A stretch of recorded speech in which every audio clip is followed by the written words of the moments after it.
Me käytiin mun äitin kanssa Lontoossa pari viikkoa sitten ja tää oli meidän 6. kerta siellä. Heti alkuun me vietiin laukut hotellille, freesauduttiin ja lähdettiin kohti Covent Gardenia. Me käytiin vähän kaupoilla, syömässä Shake Shackissa ja sitten me haettiin frozen jogurtit tollasesta ihan superhyvästä paikasta. Ja pakko mainita plussana, että noin molemmat paikat, missä me syötiin, niin otti ihan tosi hyvin allergiat huomioon. Sitten me lähdettiin käymään TK Maxxissa ja mä oon Jenkeissä käynyt niiden TJ Maxxissa, mutta täällä mä en ollut käynyt vielä koskaan. Tehtiin muutamat hyvät löydät. Mä ostin muun muassa pyjamat, koska mun yhdet lempparipyjamoista on ostettu sieltä Jenkeistä TJ Maxxista.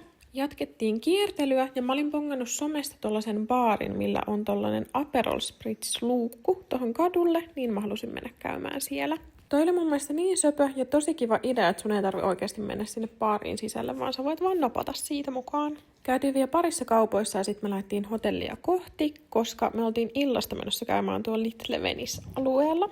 Siellä oli kyllä tosi kaunista ja oli ihana vaan kävellä tuossa kanavan varressa. Me löydettiin sieltä sitten myös hyvä ravintola, johon mentiin syömään. Oli ihan sikahyvät ruuat, hyvät juomat ja toi oli paikkana niin upea.